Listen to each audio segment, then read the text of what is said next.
Olá, sejam bem-vindos a mais um episódio do podcast Boleiros de Humanas. Como sempre, eu sou um de seus co-apresentadores, Miguel Galute Rodrigues, falando diretamente de São Paulo. Estou aqui hoje com Gabriel Franco, também de São Paulo, e Guilherme Ribeiro Paturi.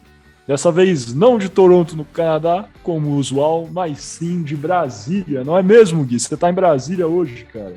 Alô, caros ouvintes, sejam muito bem-vindos ao nosso programa, seja lá de onde vocês nos estiverem escutando esse mundo mundial. E exatamente isso, Miguel. Hoje estou na capital federal do Brasil, passando uma temporada em Brasília. Muito feliz de estar de volta em território nacional para mais um programa. Estava com saudade de gravar, gente. Bem-vindos de volta. Bem-vindos de volta. Desculpas, pessoal, tivemos alguns problemas aí técnicos. Agora tá tudo certo. Vai voltar a ter Boleiros de Humanas de fato a cada 15 dias. Aqui a gente tá muito feliz em voltar com esse projeto para vocês.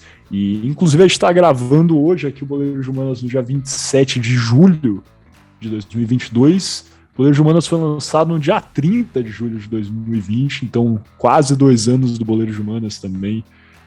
Muito bom, né, Gui? Muito bom, cara. É um projeto que cada vez mais agora, tomara, volte a se consolidar. Mas vamos passar a bola para o nosso publicitário, Gabriel Franco. Franco, como é que você está sentindo nessa volta do Boleiros de Humanas, cara? Cara, tô muito bem, muito feliz, muito animado. Todos têm tempos e tempos, né? Os Beatles tiveram problemas, One Direction teve problema. Por que o Boleiro de Humanas não pode passar por uma fase mais nebulosa, não é mesmo? Acontece, né? Mas estou muito feliz agora de voltar, muito feliz que temos um planejamento muito promissor agora de assuntos, para quem estava com saudade, para quem estava reclamando que a gente não estava mais fazendo o programa como costumávamos fazer. Agora estamos de volta com total intensidade, já diria Fernando Diniz. É isso aí, cara. Voltamos. E uma coisa. Cara, olha que interessante. Um personagem que sempre era citado aqui no Boleiros de Humanas parou de ser citado, porque ele saiu de um clube e agora o Boleiros de Humanas voltou e ele voltou também. O que aconteceu? Cara, eu ouvi falar que o Cuca, o Alex Estival, voltou à cidade. Boleiros de Humanas não gostam de campeonatos estaduais, por isso que a gente tinha parado. Cara, esse foi o problema. O que aconteceu, Gui? Mas é exatamente isso, cara. É a volta do maior técnico da história do Clube Atlético Mineiro. Essa é a verdade. Cara, eu vou falar a verdade. Ele disse. Ano passado, quando o Cuquinha foi contratado pelo Galo, o Gui falou que isso aqui é um absurdo, onde já se viu contratar Cuca em pleno século XXI, o que tá acontecendo? Estão dando uma Ferrari na mão de um piloto de Fusca, que absurdo. Agora o cara tá achando bom. Depois de 5 meses de Turco Mohamed, o Cuca virou Guardiola, né, cara? É isso? Cara, exatamente. Eu só queria dizer uma coisa, tá? Primeiro que a citação, a aspa, né? A aspa do Fusca é verdade. E em segundo, cara, eu não vi o Atlético Mineiro fazer triangulação tem 5 meses, cara. É muito forte, como diria o Casimiro Miguel, né?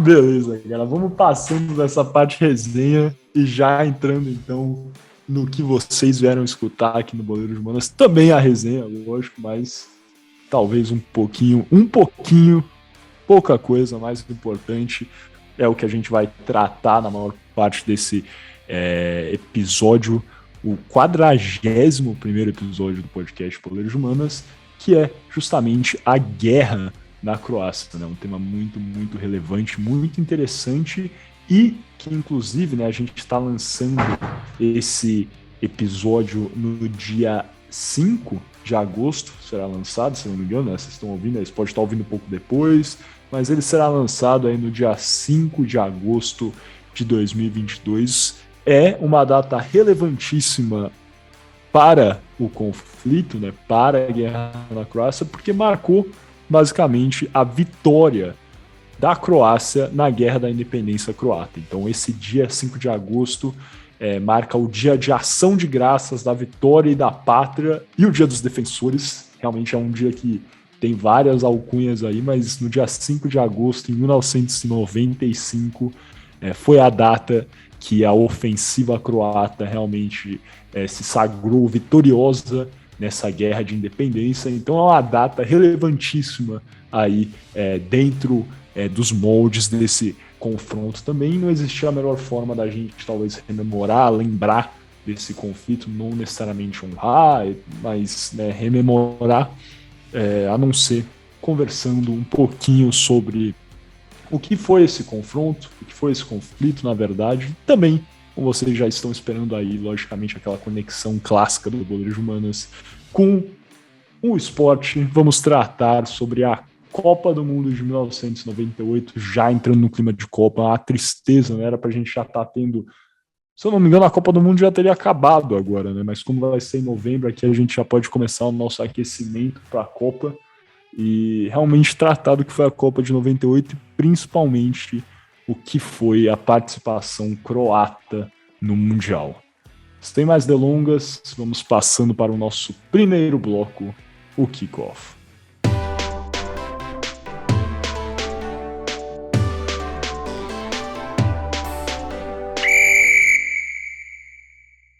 Começando então o nosso primeiro bloco do podcast Boleiros de Humanas, lembrando sempre que você está ouvindo o podcast Boleiros de Humanas, um programa podcast, a divisão de podcasts do Jornal Digital Poder 360. E para começar aqui o nosso kickoff, vamos falar sobre a história, enfim, da guerra na Croácia e esse começo da Guerra dos Balcãs que se levou a cabo com o colapso da Iugoslávia, não é mesmo, Miguel?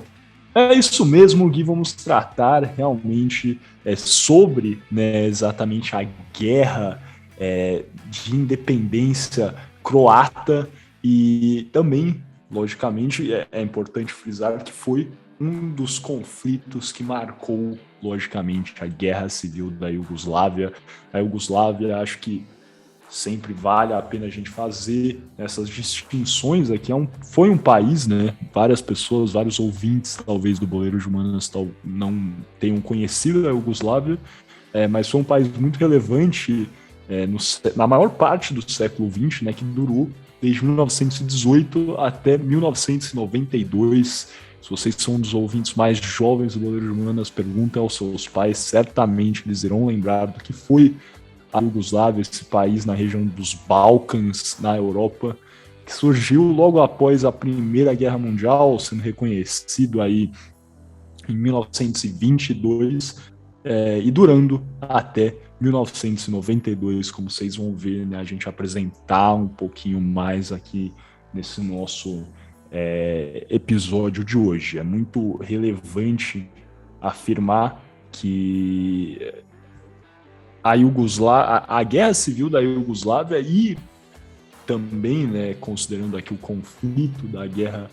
de independência croata, são confrontos, né, são conflitos, no geral, bastante complexos, por diversas razões de nacionalismo, tem uma carga étnica que vocês vão ver que é bastante conturbada, e isso acaba deixando o conflito difícil de explicar em alguns minutos, 20 minutos que seja, geralmente, quando a gente tem os nossos blocos aqui do Boleiros de Humanas. Então, fica essa ressalva já inicial. Não vai dar para falar sobre tudo da Iugoslávia, nem perto de tudo sobre a Iugoslávia, e não vai dar também para falar sobre tudo da Guerra de Independência Croata. Vai dar para falar um pouquinho, mas para quem quer conhecer mais, cara, vale a pena dar uma olhada em coisa desde de documentário em serviço de streaming, a coisa em YouTube, tem vários livros a respeito também, que é um dos conflitos mais complexos, eu diria, da história da história moderna, né? Com certeza, por que não? Aí um conflito que ocorreu no final do século XX e que há também muita coisa moderna na época da televisão, né? Isso foi um conflito que passou na TV. Você ligava o jornal, né? Logicamente estava passando notícias sobre a guerra civil na Iugoslávia, então tem muita literatura, muito conteúdo sobre isso para vocês que querem se aprofundar. Como eu vinha falando, a Iugoslávia realmente passou por algumas também modificações por si só, e é relevante, né, ter em mente que depois da Segunda Guerra Mundial, a Iugoslávia também, por estar na parte de trás, né, por trás da cortina de ferro, ou toda a esfera de influência da União Soviética, se tornou uma república socialista federativa. Então, a Iugoslávia, por uma grande parte da sua existência, foi um país comunista, e tinha como homem forte o general Josip Broz Tito, que depois, né, estremeceu as suas relações com Moscou. A Iugoslávia, por mais que fosse uma república socialista, como eu falei, também fez parte do movimento dos países não alinhados, né, o chamado Terceiro Mundo. O Tito foi um líder fundador desse movimento, mas eu acho que o que é mais relevante para a gente compreender sobre o que foi essa desintegração da Iugoslávia e a guerra na Croácia, dentro da Iugoslávia tínhamos 7 países, se podemos considerar assim. Na verdade eram 8, incluindo, né, a Vojvodina, mas que hoje em dia esse país é incorporado realmente à Sérvia. Mas dentro da Iugoslávia tínhamos a República Socialista da Bósnia e Herzegovina, um país que todos conhecem hoje em dia também, a Bósnia, que foi a Copa do Mundo do Brasil em 2014, a República Socialista da Croácia, a República Socialista da Macedônia, Montenegro, Sérvia. Também tínhamos aí dentro da Sérvia províncias, né? Tanto a província de Vojvodina, que hoje ainda integra a Sérvia, como também tínhamos a província socialista autônoma do Kosovo, que recentemente conseguiu, né, o reconhecimento da sua independência, sendo um dos países mais novos do mundo. E também, por fim, tinha a República Socialista da Eslovênia.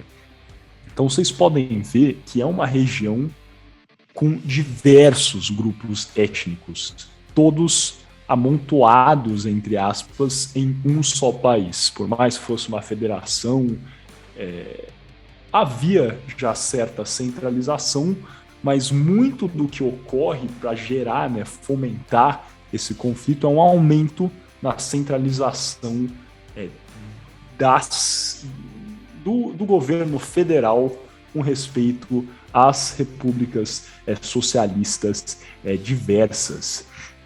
E é exatamente isso, como eu vinha falando, muito embora a data oficial para o início do conflito seja em 1991 dentro da Croácia, a verdade é que as relações entre o governo croata e a Iugoslávia como um todo já estavam estremecidas desde 1980, né, a década de 80, com a queda do Muro de Berlim e tinha acontecido uma reaproximação da Iugoslávia com a União Soviética, e realmente e com a queda da União Soviética no final da década de 80, início da década de 90, a Iugoslávia também entrou em uma crise profunda. Para isso, o governo federal, que era basicamente controlado pelos sérvios, começou um processo de centralização, o que foi péssimo realmente para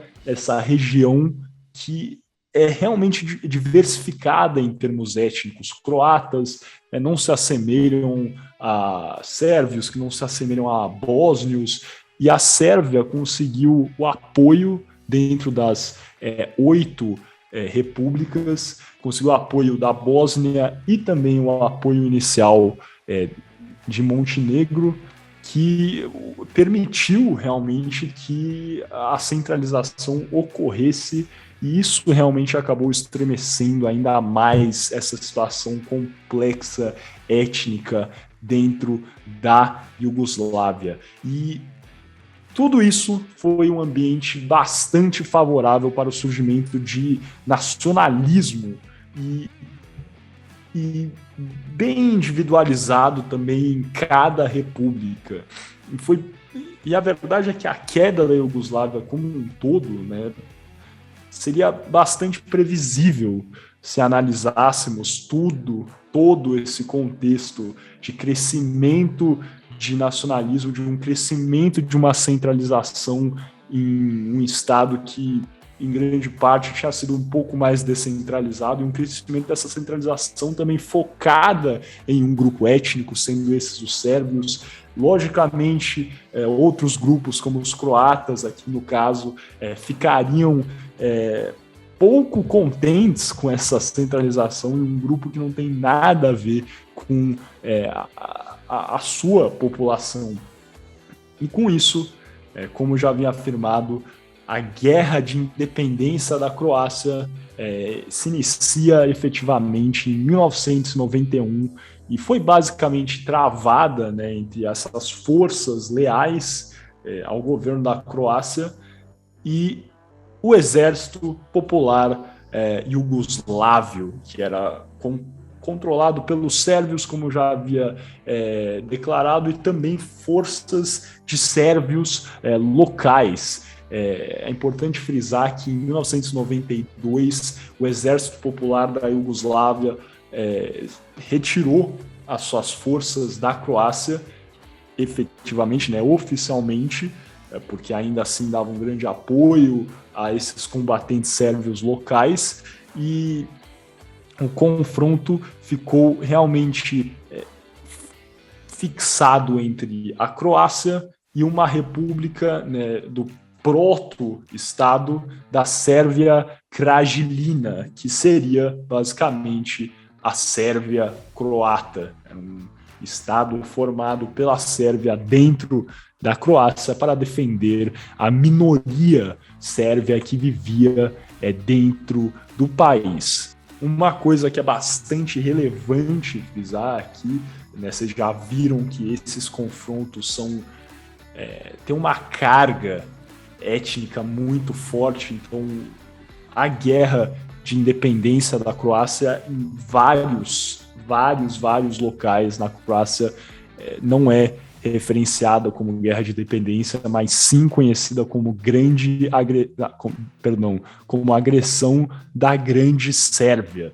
Porque para algumas pessoas a independência, logicamente, foi causada por esse avanço na centralização sérvia e nessa proteção, então, à minoria sérvia quando houve um aumento do nacionalismo croata. E como já havia afirmado, realmente é um conflito que é complexo por natureza. Vocês vão ouvir o Gui daqui a pouco entrando realmente na participação militar efetiva das Nações Unidas na Guerra Civil da Iugoslávia, mas também efetivamente na Croácia, nessa Guerra da Independência da Croácia.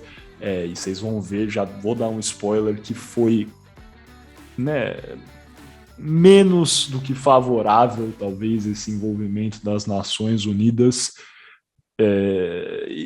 E como já declarei, seria impossível realmente tratar de todos os complexos componentes desse conflito dentro da Croácia. O que é importante saber é que em 1995, anos já após a retirada oficial da Iugoslávia da Croácia, e só realmente esse combate entre a Croácia e o Estado sérvio, né, a Sérvia Krajina, efetivamente em 5 de agosto, as forças croatas conseguiram vencer o último espaço da Sérvia-Croácia na cidade de Kanin, e por fim a Operação Tempestade, que foi uma ofensiva croata para acabar com a República da Sérvia Krajina. Então, no dia 5 de agosto de 1995, a Operação Tempestade, que foi essa ofensiva croata, conseguiu efetivamente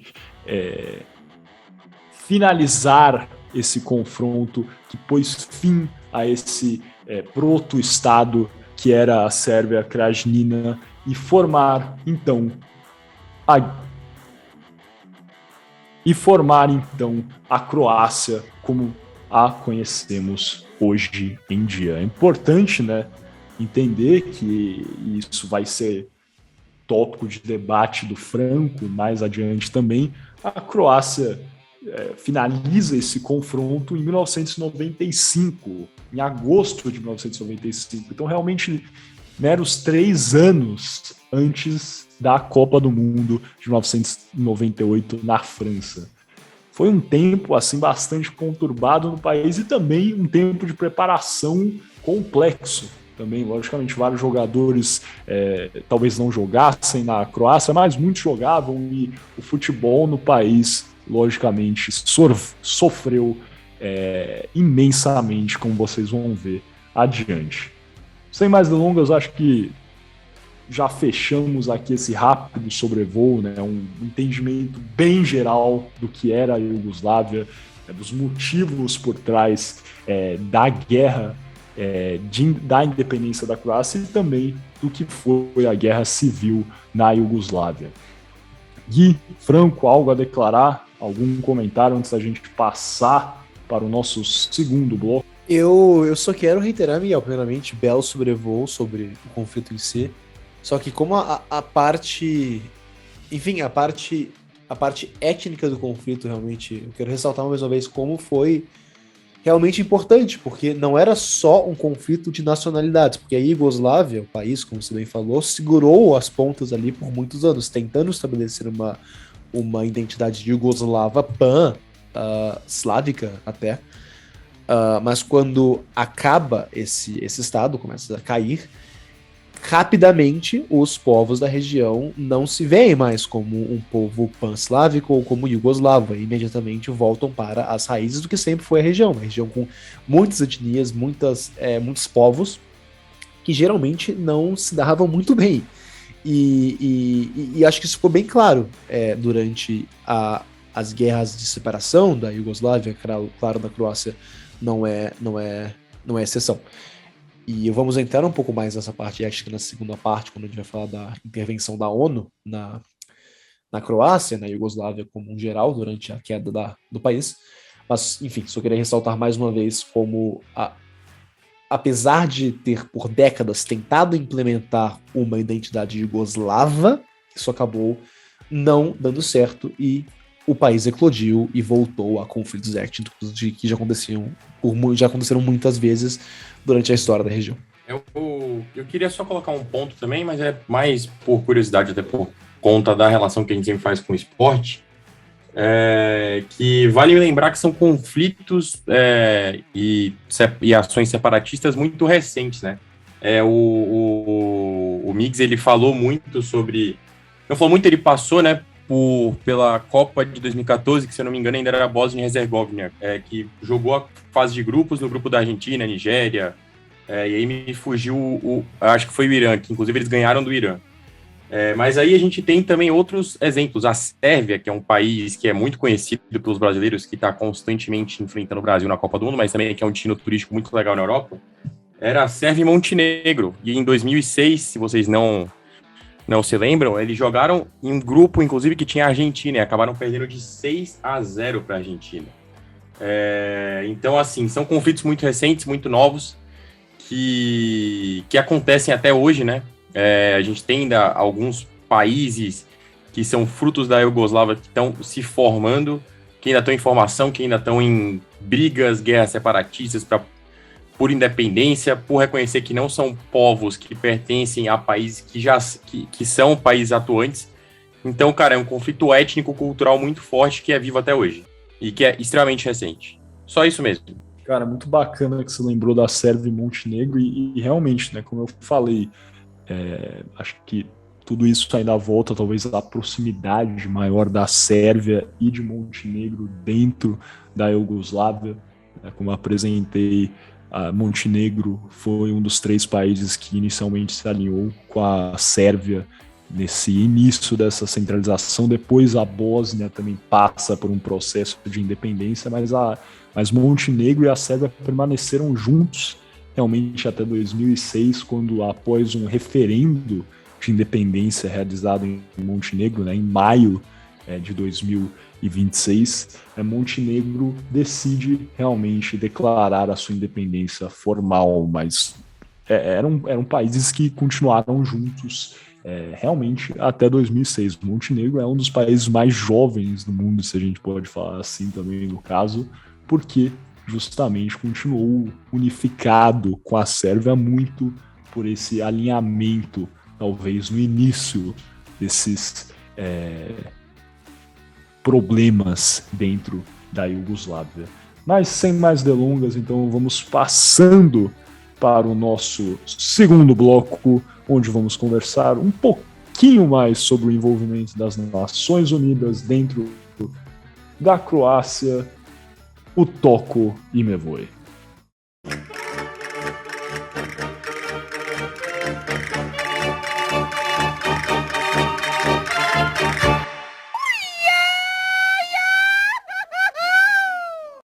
Muito bem, começando agora o nosso Toco Me Voe, lembrando que você está ouvindo o podcast Boleiros de Humanas, um programa Podercast, a divisão de podcasts do jornal digital Poder 360. E nesse bloco vamos falar um pouquinho, como o Miguel disse, sobre a operação de paz das Nações Unidas na Croácia e nos Balcãs. Há pouco, às vezes, conhecida o UNPROFOR, ou UNPROFOR, que é a sigla para a operação, e ela, em inglês, é uma sigla para UN Protection Force, ou a Força de Proteção da ONU. Eu me refiro nesse bloco muito como simplesmente UNPROFOR, UNPROFOR ou UNPROFOR. E então a UNPROFOR foi estabelecida no dia 21 de fevereiro de 1992 com 2 mandatos ou missões principais. A primeira era garantir condições estáveis e seguras para a realização de conversas de paz entre as partes belicosas. E segunda, providenciar segurança para 3 áreas não militarizadas e garantir a segurança dessas áreas como, entre aspas, safe havens, que em inglês pode ser traduzido para o português como áreas seguras. E essas áreas foram, então, designadas pela ONU como United Nations Protected Areas. E apesar de ser o mandato da UNPROFOR na Croácia, o mandato foi diferente em outras partes da agora colapsada Iugoslávia. Por exemplo, na Bósnia e Herzegovina, o mandato ia mais além do que o mandato da Croácia. E ele era mais, enfim, robusto do que somente monitorar um cessar-fogo para garantir a condução de conversas de paz, como ele foi na Croácia. Porque na Bósnia, o mandato da UNPROFOR envolvia 3 partes principais. A primeira era assegurar o funcionamento e segurança do governo do aeroporto de Sarajevo para garantir a chegada de ajuda humanitária ao país. O segundo, proteger membros de organizações humanitárias, como integrantes da Cruz Vermelha, para assegurar que a ajuda humanitária poderia ser providenciada no país. E terceiro, proteger safe havens, outra vez as áreas seguras da ONU, como a cidade na Bósnia de Srebrenica. Mas, infelizmente, apesar desse mandato ou missões bastante ambiciosas que teriam ajudado muito a população local, devido a vários fatores, claro, a UNPROFOR, de modo geral, falhou. Ela não conseguiu atingir esses ambiciosos objetivos e acabou demonstrando como os métodos empregados pelas forças de manutenção de paz das Nações Unidas não eram mais adequados para no mundo pós-Guerra Fria. E isso tem vários motivos, né? Porque, para começar, os conflitos se tornaram muito mais assimétricos após a queda da União Soviética. Porque durante a Guerra Fria, os capacetes azuis, ou Blue Berets, como são conhecidos, os soldados da ONU, eles serviam como peacekeepers, ou guardiões da paz, mas de uma maneira bem ao pé da letra. Eles se mantinham fisicamente entre partes belicosas, impondo e garantindo um cessar-fogo entre esses 2 grupos belicosos que consentiam com a presença da ONU e com um cessar-fogo, enquanto era negociado um tratado de paz mais duradouro e mais permanente. Mas no mundo pós-Guerra Fria, e particularmente na Iugoslávia que caía, isso não era mais possível. Porque o mundo do conflito, o mundo belicoso, agora era, como eu já mencionei, assimétrico. Não haviam nos Balcãs só 2 ou 3 partes homogêneas que a ONU podia negociar e chegar a resoluções.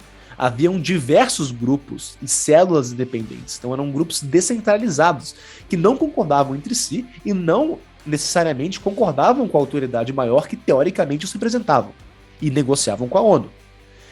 E esses grupos atacavam os capacetes azuis, mesmo com eles teoricamente assegurando um cessar-fogo geral, que era, teoricamente, outra vez, consentido por todas as partes. Mas não só isso, mas as regras de engajamento militar da ONU impedia que as forças da ONU agissem contra os insurgentes ou as células independentes que continuavam a lutar. Ou seja, as forças da ONU não podiam, de acordo com o manual dos Guardiões da Paz, dos Peacekeepers, eles não podiam disparar contra forças insurgentes, a não ser que fosse em defesa própria. Então, outra vez, teoricamente, um soldado da ONU não poderia disparar contra insurgentes atacando civis, ou atacando o aeroporto de Sarajevo, ou atacando convois de ajuda humanitária. Isso era ilegal.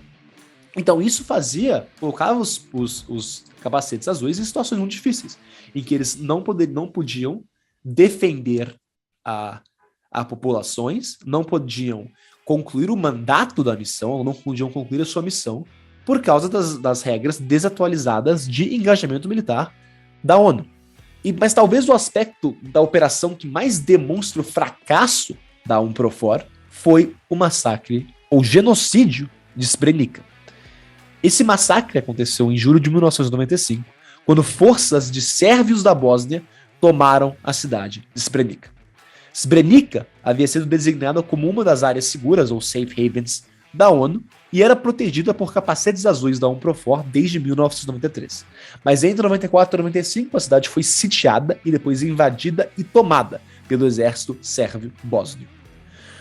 As forças da ONU que defendiam a cidade eram capacetes azuis holandeses e foram incapazes de resistir ao avanço do exército sérvio-bósnio. E devido a isso, mais de 8.000 pessoas etnicamente bosniaques, que eram os bósnios muçulmanos, foram mortos pelos bósnios sérvios.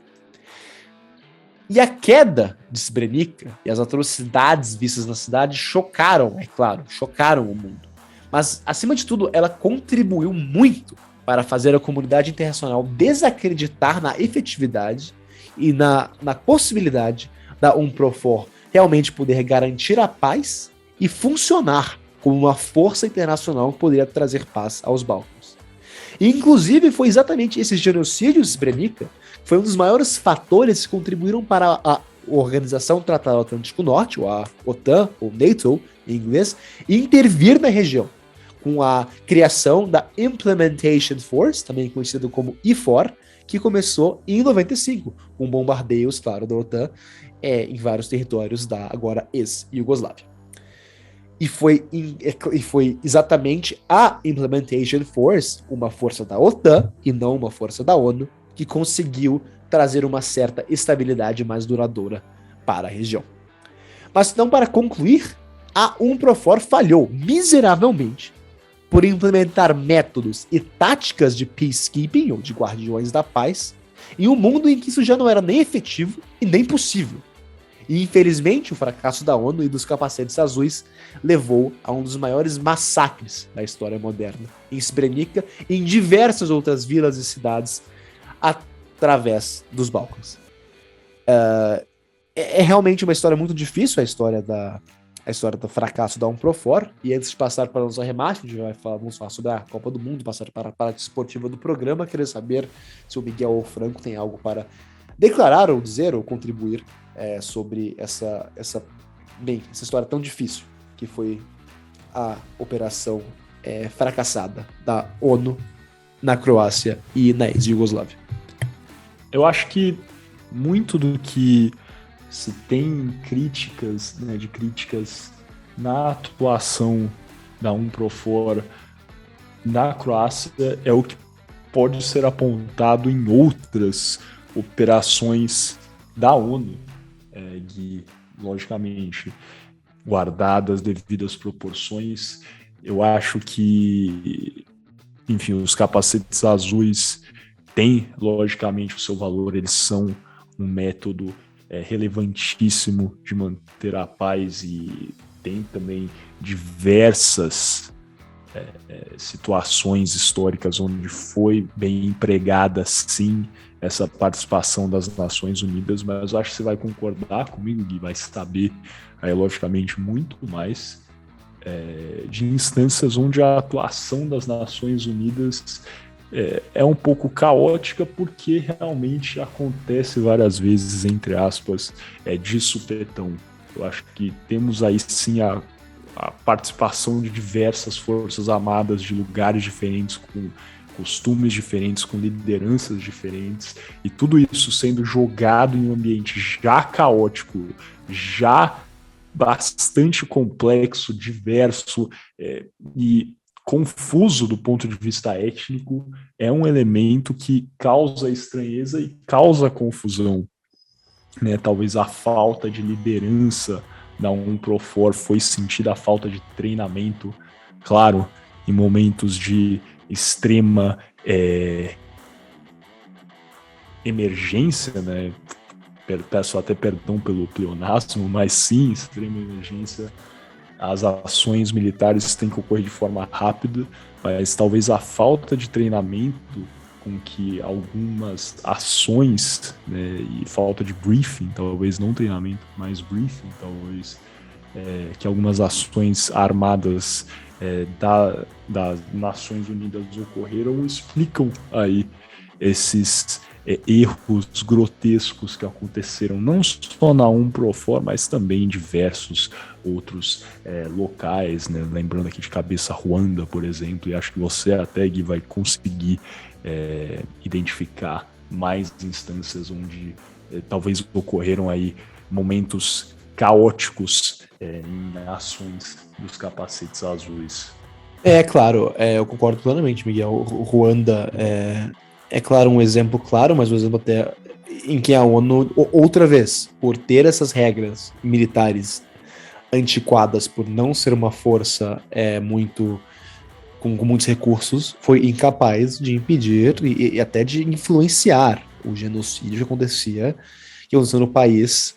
Perfeito. Então, acho que podemos passar então para o nosso terceiro e último bloco dessa primeira parte do podcast Boleiros de Humanas, onde o Gabriel Franco irá falar um pouquinho mais sobre a participação da Croácia na Copa de 1998, com toda essa carga aí da Guerra de Independência. O nosso arremate.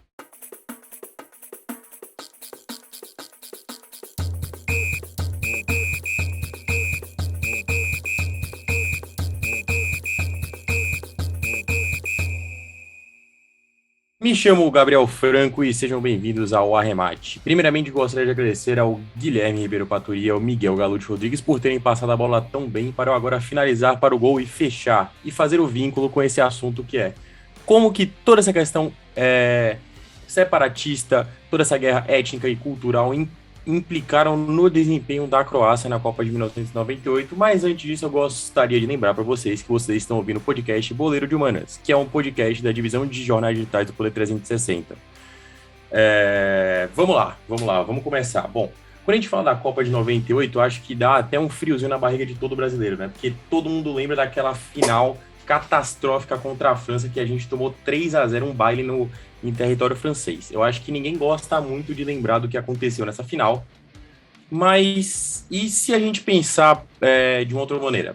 Muita gente fala que o si não existe no futebol, mas e se a França não tivesse se classificado para a final? E se a França tivesse perdido a semifinal? Será que seria diferente? Cara, algumas pessoas, inclusive o lateral francês responsável pela classificação da França nessa semifinal, o lateral Thuram, que é o pai do Thuram, atual jogador do Borussia Mönchengladbach, para quem gosta de jogar jogos eletrônicos e conhece o Thuram, que é atacante do Borussia, o pai dele foi lateral da França. O pai dele é o Thuram mais famoso que existe, né? Obviamente. E segundo o Thuram mais famoso que existe, o Brasil com total certeza teria perdido de no mínimo uns 2-0 para a Croácia se eu não tivesse os eliminado na Copa. Bom, isso foi o que ele disse. Mas será que isso é verdade? Por que ele fez tal indagação? o que essa seleção da Croácia tinha de tão especial para bater, na época, a atual campeã do mundo, visto que a gente ganhou a Copa do Mundo de 94 e a que viria a ganhar a Copa de 2002, 4 anos mais tarde. Pois é, muita gente fala que foi catastrófico o desempenho do Brasil na Copa de 98, mas deve ser muito complicado para outros países disputar 3 finais de Copa seguidas, né? E ganhar 2. Tudo bem, perder um ano, tudo bem, ganhamos as outras 2. E por que a Croácia ia ganhar da gente de 2-0? Eu acho que vale a gente voltar um pouquinho no cenário da Copa do Mundo e tentar fazer esse vínculo. 98 tinha muito pouco tempo que a Croácia tinha se separado e se consolidado como um país independente. Se eu não me engano, eles começaram a jogar como Croácia em 1994. Antes disso, eles realizaram alguns amistosos para poder conseguir dar uma engrossada no caldo do time, mas só em 94 eles começaram a disputar competições oficiais, se eu não me engano. Então vamos lá, na Copa do Mundo de 98 já, a Croácia estava no grupo H. E lá no grupo dela, ela tinha simplesmente a Argentina, tinha a Jamaica também e tinha o Japão. O Japão, na época, não era tão poderoso quanto hoje em dia é e quanto complicaria esse grupo possivelmente. A Jamaica sempre foi um adversário mais fraco, e a Argentina sempre foi a Argentina, né? E a Croácia, ela estreou na Copa no dia 14/6 de 1998 contra a Jamaica, jogando na cidade de Lens, na França. E ela começa meio avassaladora, aplicando um 3-1 na Jamaica e já saltando na ponta do grupo, visto que a Argentina só tinha vencido outra partida contra o Japão de 1-0. Já na segunda partida, eles enfrentam o Japão e ganham de 1-0. E já se garantem de cara na segunda fase, visto que a Argentina ganhou da Jamaica por 5-0. Portanto, os croatas eles chegam para decidir a primeira posição contra a Argentina, jogando na cidade de Bordeaux. E em um jogo apertado e difícil para os argentinos e croatas, a Argentina acaba vencendo com o gol de Pineda, aos 36 minutos de jogo. O que fez com que a seleção croata se classificasse em segundo lugar, o que não é nenhum demérito para a seleção que estava disputando pela primeira vez como Croácia a Copa do Mundo, num grupo com a Argentina. Então vamos lá, o que aconteceu após isso? A Croácia enfrentou a fortíssima, e eu digo fortíssima porque realmente é uma seleção muito forte, seleção romena, que havia passado em primeiro do grupo, e um grupo com Inglaterra e Colômbia. Pois eram tempos diferentes, mas vale lembrar que na década de 90, a seleção romena era uma seleção muito forte. Tinha um cara chamado Hagi, que era um cara sensacional, que eu não tive o prazer de ver jogar, mas que todo mundo falava que carregava a seleção, jogava muita bola. Não é à toa que o Steaua Bucareste, um time romeno, chegou à final da UEFA Champions League de 1990 e 91 contra o Barcelona e foi campeão. Mas bom, vamos lá, vamos voltar para a Copa do Mundo então. A Croácia jogou contra a Romênia. E o que acontece? Ela passa e ganha de 1-0. Ganha em Bordeaux, não viajou e ganhou de 1-0. E após isso eles vão para Lyon para poder enfrentar a Alemanha. E o que acontece, cara? É de se esperar que a Alemanha, atual campeã europeia, tinha ganhado a Eurocopa de 1996, fosse passar pela Croácia. Mas no dia 4/7 de 1996, a Croácia aplicou um sonoro 3-0 para cima da Alemanha, com gols de Jarni, Vlahovic e Šuker. Que o Šuker é o cara mais famoso e o grande craque da equipe. É bem verdade, ele é um cara que sempre foi artilheiro pela Croácia e pelos times e lugares onde ele jogou. É o cara mais famoso, o craque da Croácia desde que a Croácia se conhece como país. Mas bom, vamos lá. A Croácia chegou na semifinal da Copa depois de despachar a Alemanha com esse 3-0 e com muito pouco tempo de existência e projeto. Vale lembrar que com 7 anos de existência é muito difícil um país chegar tão longe quanto a Croácia chegou. É bem verdade que ela pegou um pouquinho do trabalho que já havia sido feito na Iugoslávia, né? Na Iugoslávia, porque aparentemente ela pegou a parte boa dos jogadores, né? E acabou avançando e chegando nessa semifinal contra a França. E o que acontece? Aconteceu que a Croácia abriu o placar contra a França aos 46 minutos de jogo. E aí a França acaba virando com 2 gols do lateral Thuram, que foi o cara que disse a fatídica frase que se a Croácia tivesse passado, o Brasil teria perdido de 2-0 para a Croácia. Então, cara, se o Thuram não existisse, esse cenário talvez acontecesse? Não sei, mas realmente foi um jogaço 2-1 entre França e Croácia, foi. Claro, é evidente que a França aqui já vinha se tornando o maior algoz da Croácia em Copas do Mundo, né? Porque não só nessa época em que a França venceu por 2-1 de virada a Croácia não a semifinal de Copa, mas também a França recentemente na última Copa, na Copa de 2018, venceu a Croácia na final pelo placar de 4-2, né? Eu tô muito maluco, não lembro, muita coisa aconteceu desde lá. Mas, enfim, o maior algoz da Croácia em Copas do Mundo, podemos dizer assim. Mas não é nenhum demérito, porque logo após isso, a Croácia foi enfrentar a Holanda e venceu a disputa de terceiro lugar e ficou com a medalha de bronze. Essa campanha memorável, esse time só seria superado realmente pelo de 2018 que eu acabei de falar. Sem sombra de dúvidas, na minha humilde opinião, e aí o Miguel e o Guilherme podem ter total abertura para discordar de mim, o time de 2018 é melhor no conjunto dos atletas. Tem um atleta para mim que é sensacional, que é o Suker, que não tem ninguém que seja melhor, que faça a função dele, né? Porque se fala do Modric hoje em dia, o Modric realmente na Copa de 2018 jogou um absurdo. Mas o time de 2018 para mim é melhor.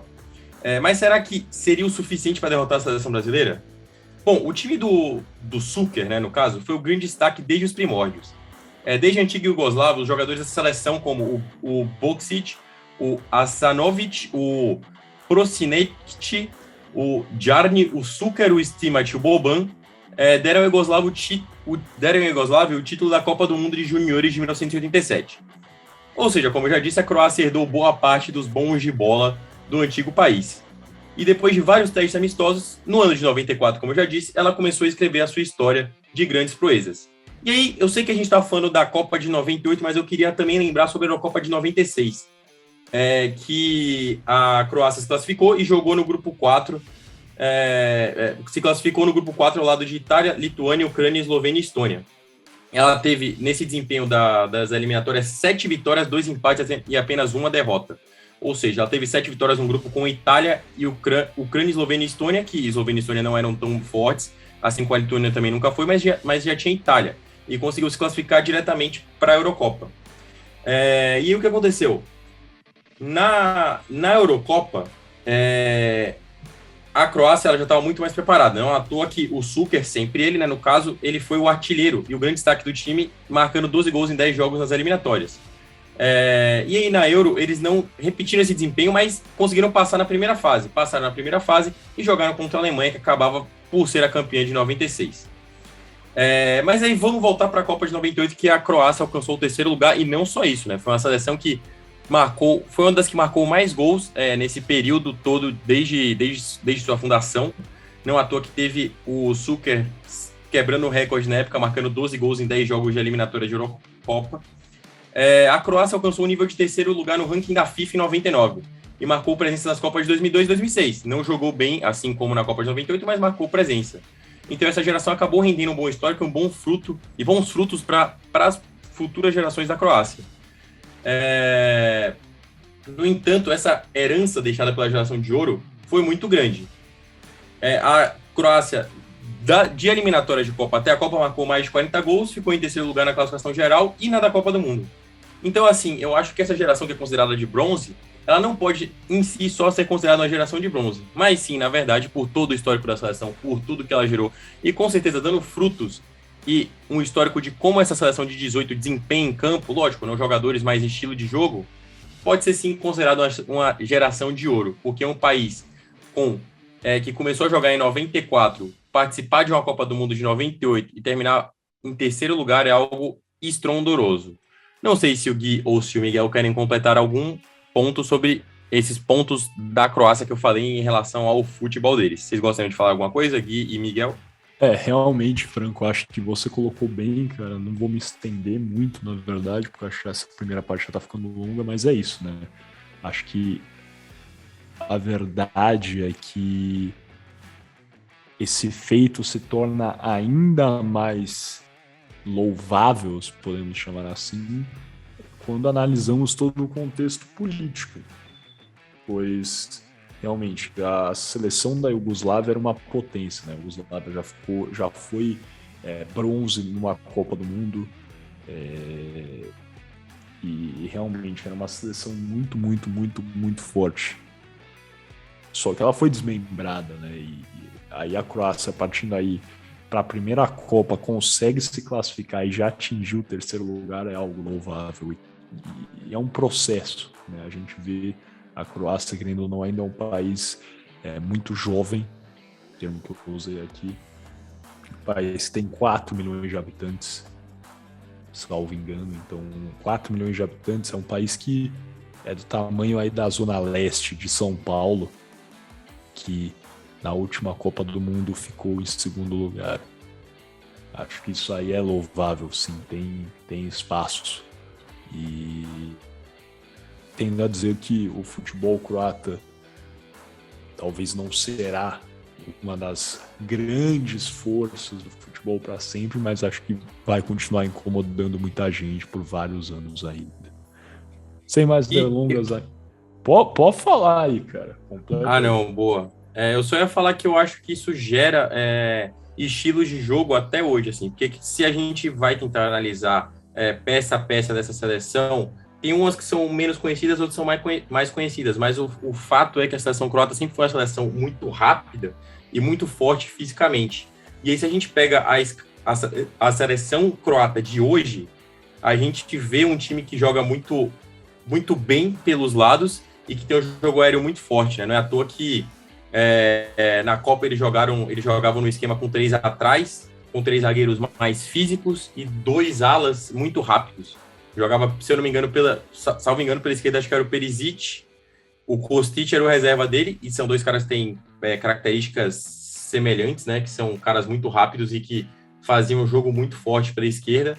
E eles tinham, lógico, a cadência do meio do Modric, e eles tinham um jogo aéreo muito forte com a dupla Jovic e o atacante do Milan, que me fugiu o nome, e o Miguel vai lembrar porque ele torce pro Milan. O Rebic. Lembrei aqui. Cara. Rebic. É o Reboco. Então são jogadores que eles têm características muito semelhantes, porque se a gente for parar para ver o estilo de ataque dessa seleção da Sérvia de 98, lógico que eu não vi, né? Eu pesquiso e em cima disso eu consigo falar. O Šuker era um cara muito rápido e muito forte. Características semelhantes ao Rebic. Aí tem uma diferença técnica exemplar, né? Porque no caso o Šuker é muito mais jogador do que o Rebic, do que o próprio Jovic. Mas são jogadores que têm características muito semelhantes e uma seleção que propõe um estilo de jogo muito parecido. E jogadores que vêm cada vez ganhando mais espaço no cenário europeu, vêm cada vez se desenvolvendo mais tecnicamente, em características que eu acho que são fundamentais para o jogo moderno. Muito bom, concordo plenamente, cara, plenamente. Acho que realmente o estilo de jogo croata é algo que tem se mostrado cada vez mais nítido, e não só na seleção. Na verdade, você listou aí que eu torço pro Milan, realmente eu também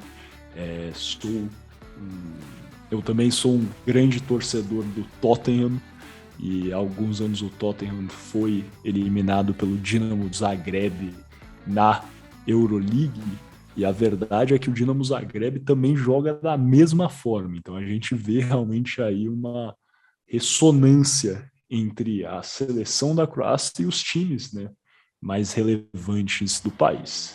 Mas sem mais delongas, então, agora sim vamos fechar essa primeira parte do podcast Boleiros de Humanas, nessa volta triunfal aqui do Boleiros de Humanas. Agradeço a todos vocês que ouviram aqui até o momento. Se estiver ouvindo no Spotify ou outro serviço de streaming, clica aí na segunda parte, tá em cima e embaixo. Só clicar que a gente vai ter o nosso tradicional shootout, aquele rápido jogo de perguntas e respostas, e também as alternadas, o nosso debate sobre os temas que conversamos aqui hoje. Se está vendo no YouTube, é só deixar o vídeo rolar. Conto com vocês até daqui a pouquinho.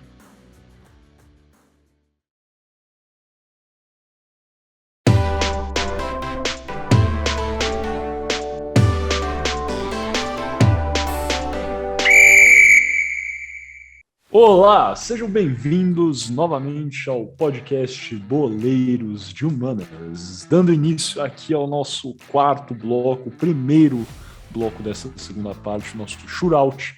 Vamos ter as nossas perguntas e respostas sobre o tema que debatemos hoje, a Guerra de Independência da Croácia e a Copa de 1998. Cada um vai fazer uma pergunta. Vocês em casa respondam também, vamos ver quem se sai melhor. Primeiro vamos à minha pergunta número 1. Sabemos que Davor Šuker foi o artilheiro da Copa de 1998. Então a pergunta é a seguinte: quais foram os 2 jogadores que ficaram com a vice-artilharia? Seria a resposta A, Ronaldo Fenômeno e Gabriel Batistuta. B. Bebeto e Ronaldo. C. Ronaldo Fenômeno e Christian Vieri. Ou D. Gabriel Batistuta e Christian Vieri. Franco. Cara, é difícil. Eu vou ter que chutar C de Clube Atlético Mineiro. Ronaldo Fenômeno e Christian Vieri. Muito bem. Um bom chute, cara. Agora vamos ao Gui. Gui, qual é a sua resposta, cara? Eu também vou de Gabriel Batistuta e Christian Vieri, os gênios. Eu acho que o Franco chutou, na verdade, o Ronaldo Fenômeno e Christian Vieri, cara, mas tudo bem. E eu só vou de Clube Atlético Mineiro nesse programa, cara. Clube Atlético Mineiro. Então é isso, cara. 2 respostas diferentes e quem está correto é o Gui. Foi realmente Gabriel Batistuta e o Christian Vieri. Parabéns, Gui, largando na frente, cara. Marmelada. O Gabigol nem jogava nessa, tô brincando.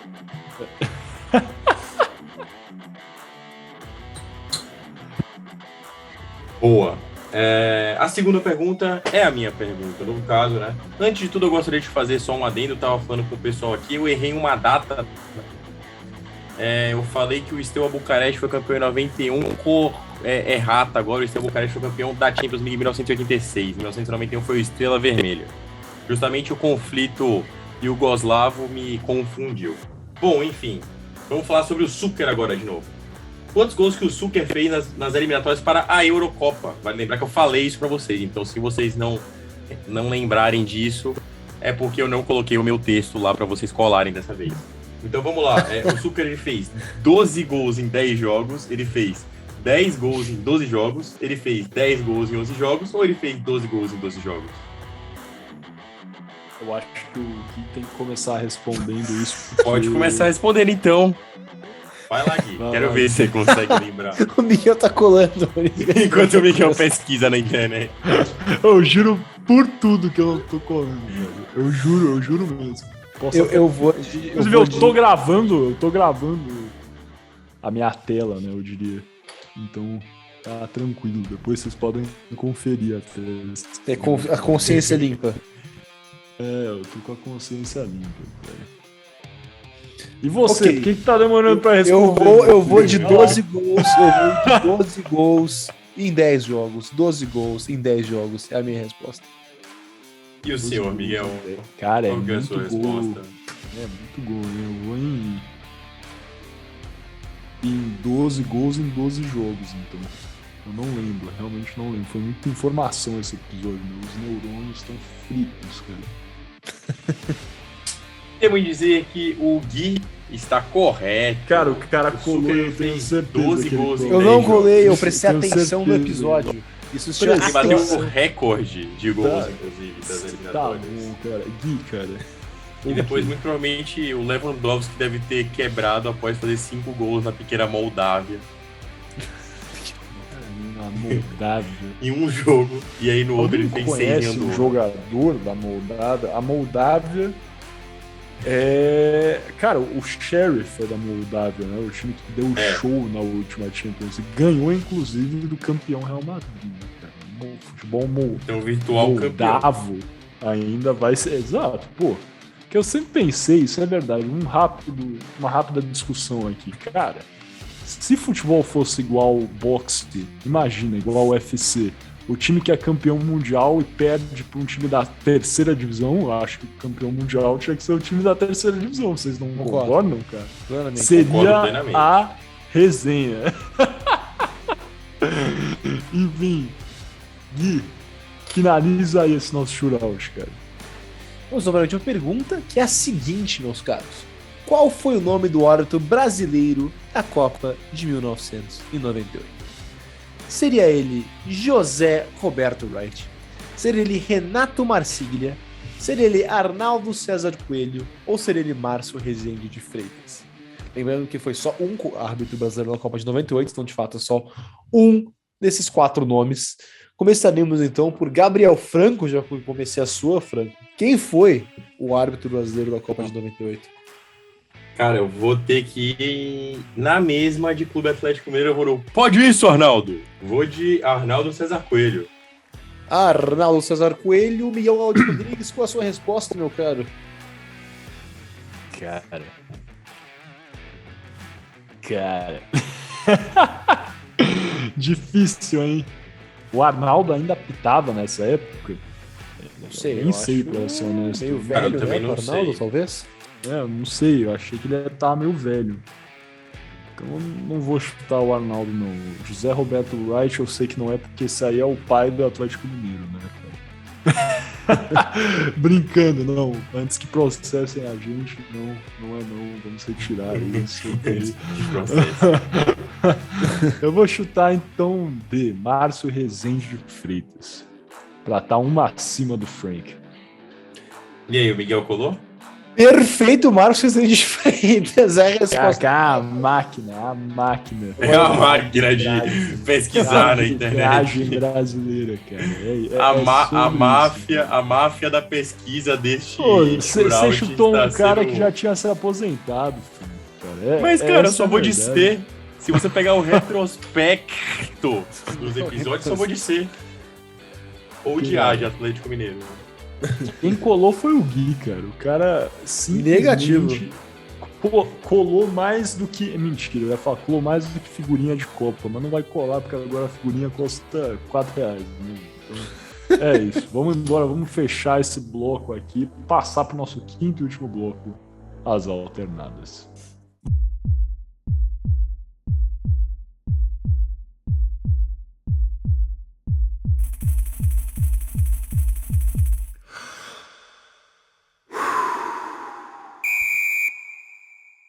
Vamos lá, então, dando início ao nosso quinto e último bloco do podcast Boleiros de Humanas Alternadas, onde nós teríamos, em tese, o nosso debate um pouco mais profundo e cabeludo. Hoje nós vamos ter um debate um pouco mais leve, porque o tema já foi realmente bastante complexo. Nós vamos comparar jogador por jogador a seleção de 1998 e a seleção de 2022. Sim, o Brasil, que foi vice-campeão em 98, com o Brasil atual. E a começar pelo goleiro. Na opinião de vocês, vamos começar então pelo Gui, depois o Franco e depois eu vou. Tafarel ou Alisson, Gui? Eu vou de Tafarel. Eu acho que o Tafarel era um goleiro muito mais completo, um goleiro que se posicionava muito bem, acima de tudo. Não que o Alisson seja ruim, eu acho o Alisson um excelente goleiro, eu acho o Alisson talvez também um dos maiores goleiros da atualidade.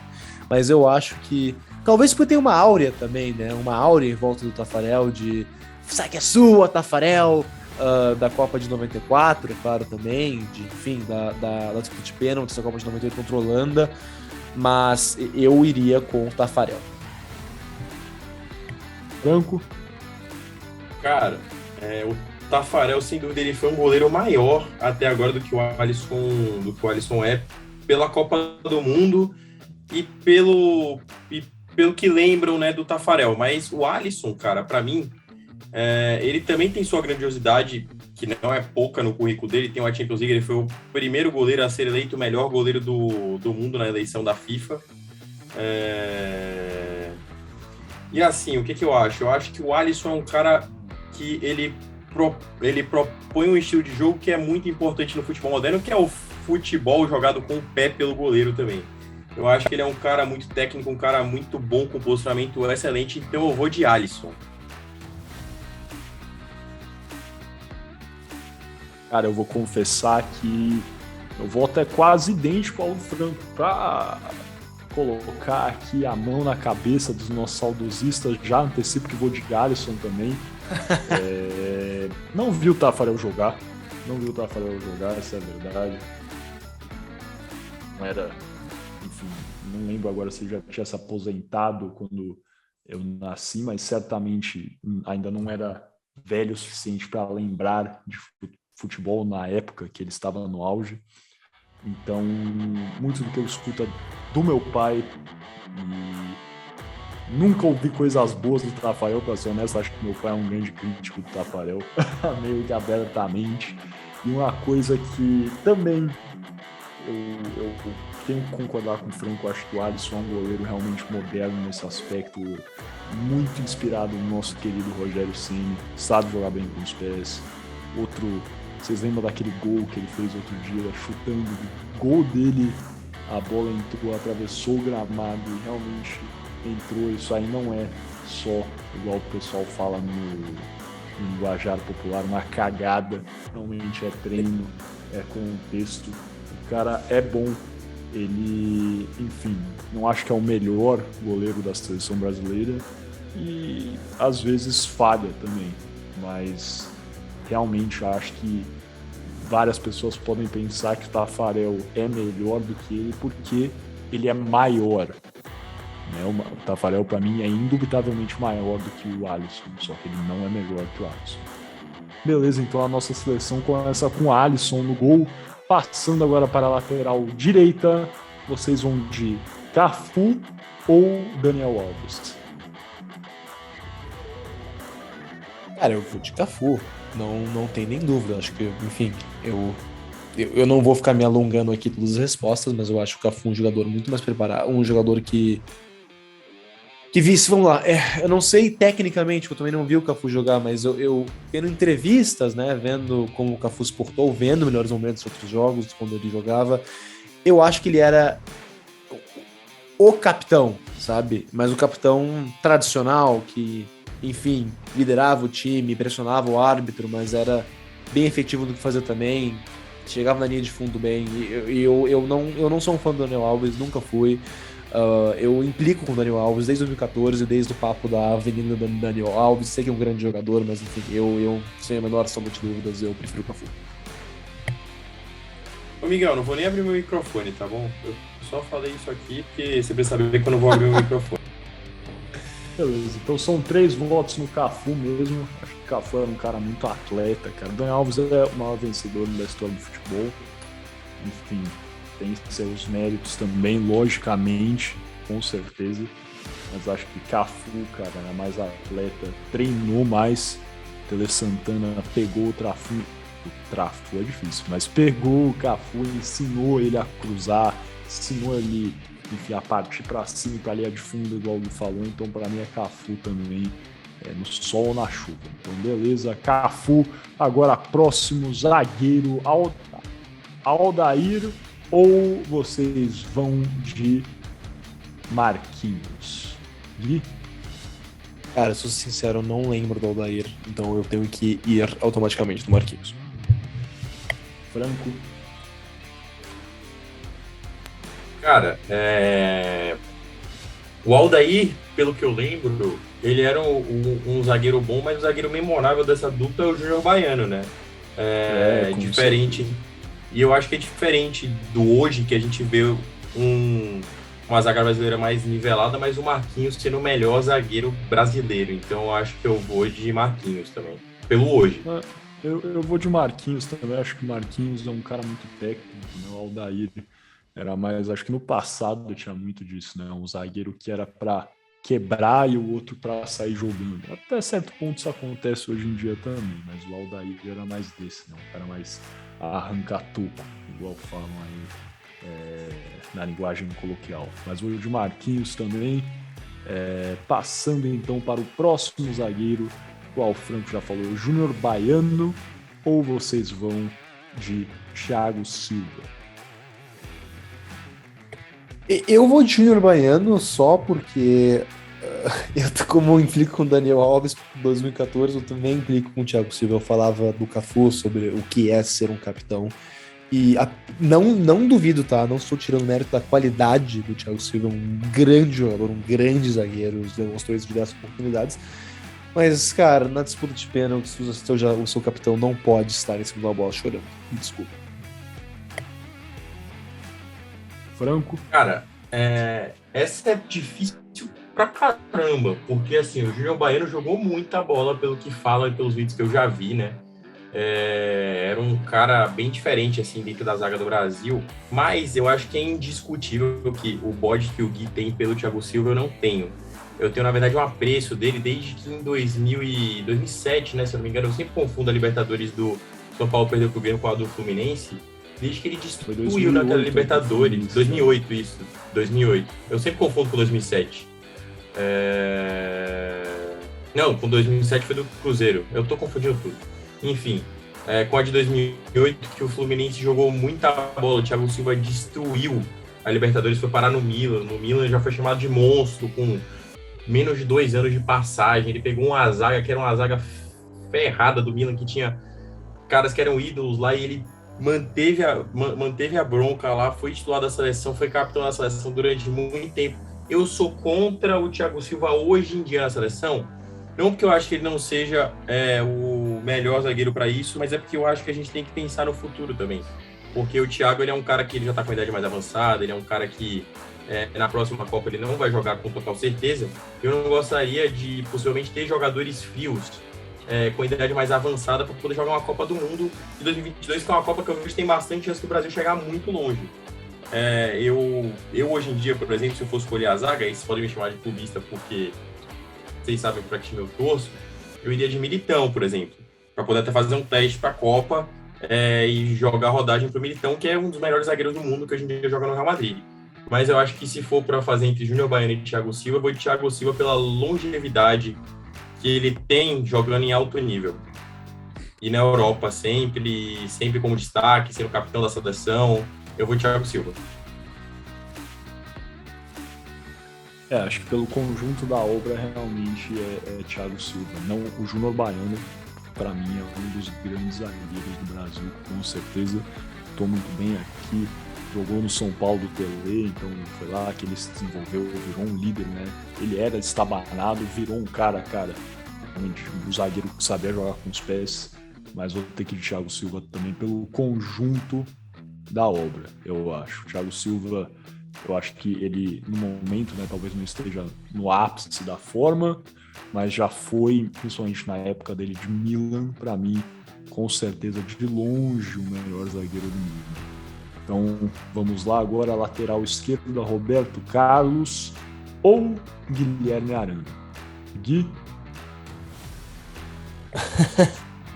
Olha, Olha, é importante Carlos. frisar aqui, rapidinho, acho que é importante frisar que várias pessoas vão falar que o Renan Lodge vai ser titular, enfim, mas no último jogo o Guilherme Arana foi titular, várias pessoas também pedem ele como titular na seleção, então por isso vamos lá, Guilherme Arana aí como titular, mas talvez seja realmente o Renan Lodge. Como eu ia dizendo, o Roberto Carlos, eu prefiro o Roberto Carlos. A maneira como ele bate a falta, um lateral muito completo, é um jogador incrível, mas também tem um saudosismo aí.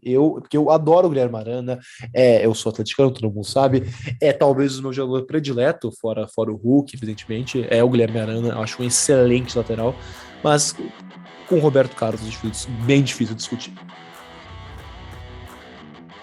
Pra mim também, eu acho que o Roberto Carlos, assim, indiscutivelmente o melhor lateral esquerdo que eu já consegui ver jogar, cara. Porque o cara, ele tinha uma função ofensiva muito boa, era muito bom também atrás.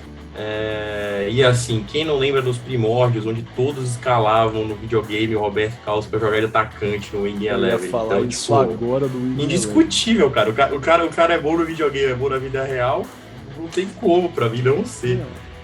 Essa foi até covardia com o Guilherme Arana, coitado. Mas sim, 3 votos então no Roberto Carlos, nem vamos discutir mais. Não, o Guilherme é um puta de um jogador, cara. O Miguel sabe mais do que ninguém. Eu sempre defendi o Guilherme Arana desde o princípio. A gente já teve brigas por conta disso, por diversos motivos. Mas eu gosto muito do Arana, mas eu acho que ainda não chegou no nível do Roberto Carlos. Pode chegar, a gente não sabe do futuro do futebol, mas o Roberto é um cara que tá muito acima do... Isso. Vamos fazer então agora, começando comparação César Sampaio e Fred. Essa pra mim é difícil porque eu não gosto de nenhum dos dois, então acho que o Franco pode começar. Cara, César Sampaio, inclusive, é o auxiliar técnico da seleção brasileira. Não sei se vocês sabem disso. Isso. Atualmente. Então ele tá no ele treina com o cara que vocês estão comparando. Ou melhor, ele treina o cara que vocês estão comparando. Cara, o César era muito bom. Ele jogou em vários times de São Paulo, jogou no Santos, no Corinthians, no São Paulo. Ele foi um volante puto importante dentro do sistema tático do Brasil durante muito tempo. O cara jogou no Palmeiras também. O cara é ídolo do Palmeiras, exato. Jogou nos 4 clubes. Ele é ídolozaço no Palmeiras. E, cara, ele ganhou a Libertadores de 99 pelo Palmeiras, se eu não me engano. No Brasil, se eu não me engano, eu acho que ele ganhou a Copa América das Confederações. Que ele jogava depois de 98, antes de 98, 97 foi a Copa América e Confederações ele já jogava. Então, cara, é um cara que ganhou muita coisa. Eu acho que também o Fred, eu gosto muito do Fred. Eu acho que ele é um cara que tem uma função tática na seleção do Tite muito importante. Que ele é o cara motorzinho do time, né? Ele é o cara que carrega a bola, que vai pro ataque, volta, corre, marca, dá bote. Ele é o cara que faz o trabalho sujo, né? E muitas vezes ele não é bem visto por fazer isso, porque ele é um cara que faz uma função que ajuda com que os outros desempenhem melhor a função dele. E o César é um cara que é muito classudo, sempre foi muito classudo. E tá no meio do futebol. Eu vou de César. Tipo, eu acho que esse é um cara ímpar, assim, na seleção, que pra mim ele foi vai de César ou Fred, cara? Desculpa. Eu vou de César. Eu vou de César também, assim, o Gui nem precisa votar se ele não quiser, mas acho que é isso, cara. O cara é ídolo de um dos maiores clubes do Brasil, sim, eu tô falando isso do Palmeiras. Acho que teve uma carreira boa, uma carreira interessante também lá fora, né? Jogou no La Coruña, tudo bem que não passou muito tempo lá. Jogou no Japão também muito tempo. Jogou no Japão, acho que no Japão até foi melhor do que no La Coruña, né? Pra foi. Honesto. E mas ele tem ele tem um trabalho como dirigente de futebol muito bom também, cara, que eu acho que vale a gente falar. Ele treinou o Joinville na época que, se eu não me engano, que o Joinville... ele não treinou, ele foi superintendente de futebol, acho que na época que o Joinville teve aqueles acessos para a Série A. Aí depois ele foi gerente de futebol na recuperada do Fortaleza, que o Fortaleza começa a recuperar em 16.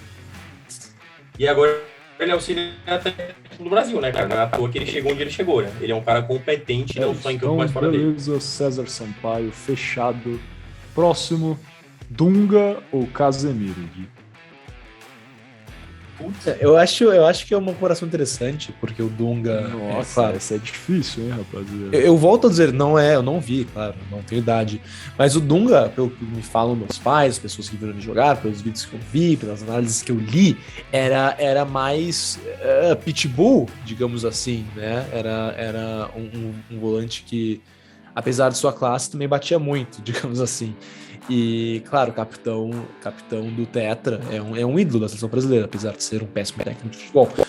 Mas isso, o Casemiro, eu gosto muito do Casemiro, esse é o problema, eu gosto muito dele, eu acho ele incrível, eu acho um dos melhores jogadores do mundo, algumas temporadas, ele tem um toque diferente, ele defende muito bem, apesar de eu gostar do Dunga, eu gosto mais do Casemiro e vi o Casemiro, então eu vou de Casemiro. Cara, não sei por que você tem tanto hate com o nosso querido Carlos Caetano ou o Dunga. Cara, eu acho que ele foi um bom técnico no geral. Eu sempre gostei dele. A primeira passagem segunda dele passagem pelo Brasil... não, exato. Mas a primeira dele foi muito boa, cara. Ok, mas a segunda a gente quase não vai pra Copa. Perigoso ali, cara. Tudo bem, a segunda não. A gente esquece o que aconteceu, cara. Mas a primeira eu acho que... Cara, a verdade eu achei boa. A verdade é que, beleza, tá, várias pessoas colocam a culpa só no Felipe Melo, acho que a culpa não é só dele, mas é meio indubitável que aquele momento foi crucial. Se não fosse isso, cara, tinha a chance do Brasil e não sei se ia ganhar, tá? Mas chegaria perto, eu acho. Cara, eu acho o nosso time de 2010 melhor do que... Não vou falar isso, mas é melhor do que o da Holanda, que a gente perdeu. Talvez não seja realmente melhor do que o da Espanha que ganhou, mas tipo, cara, você pega uma seleção que tem Luiz Fabiano, que tem Kaká, que tem Elano, que tinha um Robinho jogando muita bola na época, você tem jogadores muito bons que ele pegou e que não eram tão aproveitados assim, até por conta da seleção usar muitos jogadores clássicos, né? Que a gente ele pegou uma geração que foi logo depois daquela geração de 2006, que para mim foi um dos melhores times que eu já vi da seleção e que me deixa muito triste de não ter vencido nada, que era o Quarteto Mágico, né? Que foi a seleção do Parreira. Eu acho que é muito difícil você ter um trabalho de reconstrução bom que nem ele fez. Pô, ele que convocou o Daniel Alves para a seleção brasileira. E o Daniel Alves virou um dos maiores jogadores da seleção, um dos caras mais vencedores também do mundo. Muito por causa do Dunga. Cara, eu concordo 100%, cara, com isso. Sem dúvidas. Ele pegou várias pessoas desacreditadas, parou de convocar muita gente, né? O Ronaldinho, ele parou de convocar, por exemplo, né? Várias pessoas criticam ele por isso. Mas, pô, a verdade é que eu acho que o Ronaldinho já tinha passado um pouco da fase dele, ele estava, né, realmente numa decrescente, indo para Milan, né, etc. Então, assim, sendo completamente honesto, eu favoreço. Mas a discussão não era sobre o Dunga como técnico. Gosto muito do Carlos Caetano, Dunga, mas eu acho que eu vou de Casemiro, porque eu acho que ele é um volante ímpar, assim. Para mim, se ele ganha a Copa do Mundo, não vejo outro volante que tenha mais vitórias do que ele, tipo, de futebol mundial assim, cara. Tipo, a quantidade de Champions Leagues que ele ganhou e o papel fundamental que ele teve no Real Madrid, que foi campeão múltiplas vezes seguidas da Champions, é bizarro. O pessoal fala da qualidade técnica que você tem no meio campo com Kroos e Modric. Antigamente, esse meio campo existia, só que sem o Casemiro ele não funcionava como ele funciona hoje em dia, não. E para mim é um cara ímpar, assim. Se ele ganhar a Copa do Mundo, não consigo imaginar outro volante que tenha sido mais importante que ele, assim. Tipo, a gente pensa muito nos do passado, mas, cara, não é só porque o cara ele se aposentou que ele é melhor do que o cara que tá jogando hoje em dia. Pra mim, o Casemiro, falta só a Copa do Mundo pra ele. Falta só a Copa do Mundo. Ele ganha a Copa do Mundo pra mim, ele vira o maior volante que jogou na seleção brasileira. E aí é uma opinião minha. Se achar que eu sou um idiota, pode falar aí. Eu sou idiota mesmo, mas pra mim essa é a opinião.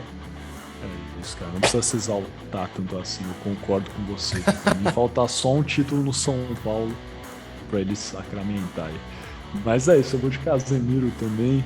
Passando então para os meias agora. A seleção jogava, na verdade, num 4-4-2. Atualmente jogamos no 4-3-3. Então vai ter que ter uma adaptação, mas tá tudo bem. Vamos lá. Leonardo ou Lucas Paquetá? Olha, cara, eu gosto bastante do Paquetá. Que é isso, pra mim não tem nem comparação, mas tudo bem. Eu vou começar, então. Eu vou de Leonardo, eu acho que é um cara que, assim, fez uma carreira consolidada lá fora. Jogou em grandes times na Europa. Foi campeão pelo São Paulo, foi campeão pelo Flamengo, campeão pelo Milan. Participou de times vitoriosíssimos do Milan. E, cara, é um cara que atuava, né? Jogava como lateral esquerdo, jogava como meia e sempre muito bem. Então, pra mim, é Leonardo no sol, na chuva, cara. Sem comparação. O Paquetá ainda é um talento que está sendo desenvolvido. O Leonardo é um dos grandes meias da história da seleção. Eu não vou entrar muito aqui para não estender o programa, mas eu voto no Leonardo também. Cara, eu acho que vocês têm que fazer o L e eu vou de Leonardo também. Eu gosto muito do Paquetá, acho que ele é um cara muito habilidoso, um cara muito promissor. Se tudo der certo, ele vai para um grande clube da Europa agora. Não que o Lyon não seja um grande clube, mas assim, ele vai para um clube da primeira prateleira agora, muito provavelmente.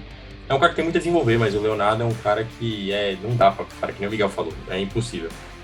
É isso. Fechado, acho que essa próxima vai ser rápida também. Rivaldo ou Rafinha? Precisa discutir ou os 3 votos já são do Rivaldo? Eu do Rivaldo. Eu vou de Rivaldo também. Rafinha gosto muito do bom, Rafinha, mas sim. Exato. Agora no Barça, ainda ao lado do Lewandowski, que vai desenvolver muito. Vamos torcer aí por ele. Bebeto ou Neymar Júnior? Olha, essa é difícil. Essa é difícil. E eu vou começar aqui, já que eu sou mais leigo futebolisticamente dos 3. Eu gosto muito do Neymar, cara. Eu acho que é o seguinte, eu acho que, não desmerecendo o Bebeto, foi um grande jogador também, mas eu acho que toda geração tem o seu ídolo. Toda geração tem o seu ídolo, e algumas tem, sabe, mais de um, que é muito legal. Só que eu não sei se vocês vão concordar comigo, cara, mas eu acho que o ídolo da nossa geração é o Neymar. Eu cresci vendo o Neymar jogar bola, eu cresci vendo o Neymar chegar onde chegou, eu cresci, cheguei aos meus anos formativos com o Neymar sendo o cara da seleção, se tornando o cara da seleção e sendo o cara que a seleção depende. Então, pra mim, cara, eu tenho um apego muito forte ao Neymar, e pra mim não tem jeito, eu voto no Neymar. Franco. Boa. Assim, eu falei que é difícil, mas é porque eu gosto do Bebeto, acho ele um bom jogador, assim. Ele é lá da Bahia também, então teria mais um motivo para poder eu querer votar nele, mas para mim não tem nem comparação, cara. Neymar é o segundo maior artilheiro da história da seleção brasileira. Ele tem 73 gols em 118 jogos. Ele tem 33 gols a mais que o Bebeto tem na seleção. O Bebeto tem uma Copa do Mundo no currículo, é bem verdade. Mas o Neymar, ele é o ídolo de uma geração, que nem o Gui falou. Eu acho que vai muito além do papel que o Bebeto exerceu na Copa, e que é um papel de 4 linhas. Ele influenciou uma geração, ele ganhou Libertadores, ganhou Champions League. Eu vou de Neymar sem sombra de dúvidas. Eu acho que para mim ele já é melhor e é um dos maiores jogadores do Brasil, assim, que já jogaram pela seleção brasileira. Eu vou de Nossa, eu ia falar Bebeto, mas eu vou de Neymar também. Fechado então, rapaziada. Eu acho que é isso. Vocês colocaram muito bem, não vou adicionar nada aí. Vou de Neymar. E agora, por último, também acho que vai ser 3 votos nele. Ronaldo Fenômeno ou Vini Júnior? Ronaldo. Não tem jeito, Ronaldo Fenômeno. Não tem jeito. O Vini é muito bom, mas o Ronaldo... O Vini pode chegar num patamar bizarro, assim. Ele é muito promissor. É um cara que tem muito para desenvolver. Ele é muito jovem também. No patamar do Ronaldo, eu acho... Tá, não vou falar que é impossível, mas... Eu diria que não é impossível, porque o Ronaldo o Ronaldo foi muito bom mesmo, tipo, fora da curva. Só que o Ronaldo teve lesões no joelho que acabaram dificultando um pouquinho da carreira dele ser tão grandiosa quanto deveria ser. Então a gente tem muito saudosismo pelo início da carreira dele, pelo que ele jogou no início, pelo que ele jogou na Copa também, de 2002, de 98, que ele era muito novo, ele já estava carregando a seleção brasileira. Só que o Vini, ele só tem 23 anos, se eu não me engano. E ele já tem uma Champions League no currículo, assim. Eu acho que... E sendo ele fazendo o gol da final, eu acho que ele tem um caminho a ser trilhado aí. É difícil ele chegar no patamar que o Ronaldo chegou, mas pode ser que chegue. Só que eu vou de Ronaldo. Pra mim, não tem como. Eu acho difícil ainda. Foi quase impossível, porque pra mim o Ronaldo é um dos... Cara, se não tá no top 5 da história, com certeza tá no top 10 de jogadores, assim, pelo que ele desempenhou. Tudo bem, talvez não foi uma coisa tão constante igual a gente tem Messi, Cristiano Ronaldo, claro que não, mas, cara, pelo que ele desempenhou lá naqueles, primeiros 5 anos dele de Europa, 6 anos, assim, é absurdo, chega a ser caótico até, então pra mim é Ronaldo fácil no momento, né? Então vamos lá, a seleção ficou assim: Alisson, Cafu, Marquinhos, Thiago Silva, Roberto Carlos, César Sampaio, Casemiro, Leonardo, Rivaldo, Neymar e Ronaldo. Da seleção atual, então a gente tem 1, 2, 3, 4, 5 jogadores e 7 da de 98. Então, de acordo com isso, nosso futebol regrediu.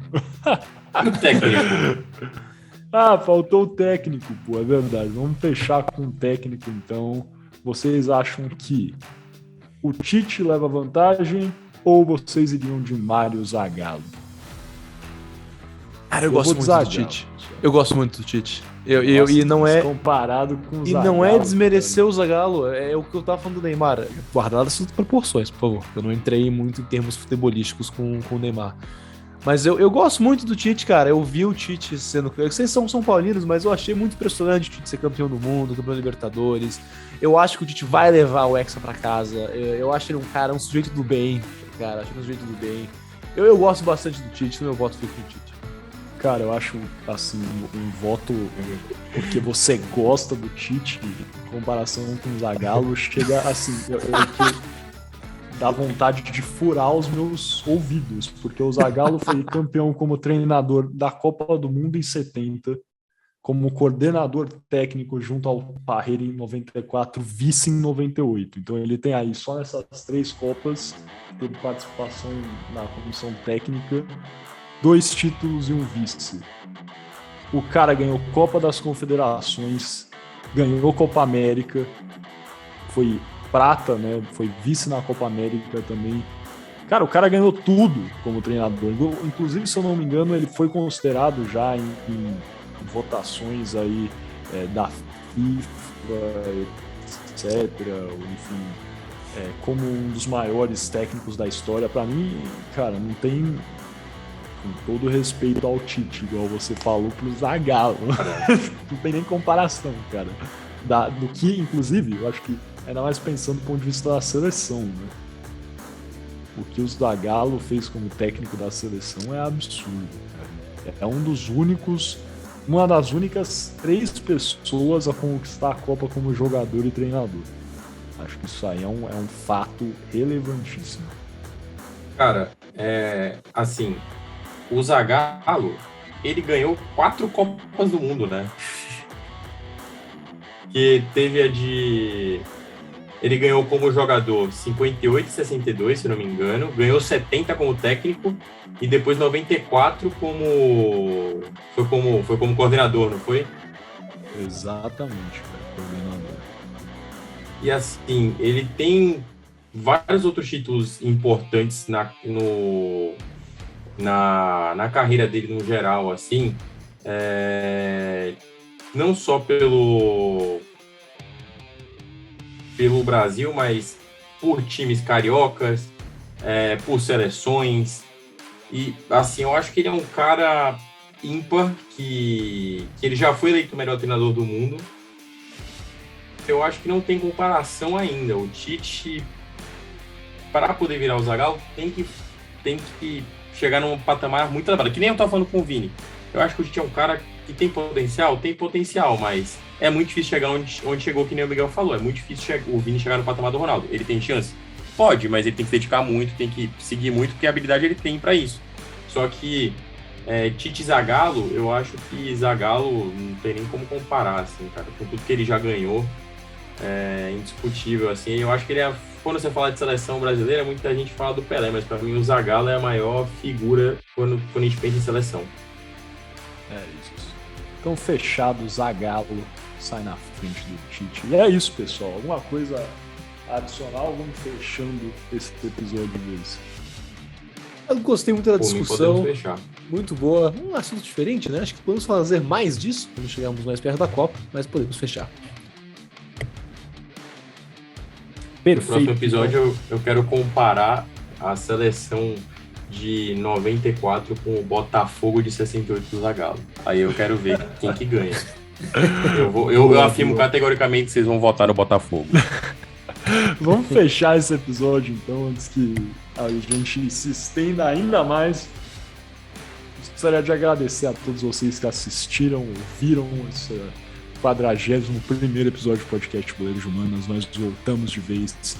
Muito obrigado. Compartilhem esse nosso episódio. Comentem aí se gostaram. Conto com o apoio de vocês. Nós todos contamos, na verdade. Muito obrigado e até a próxima.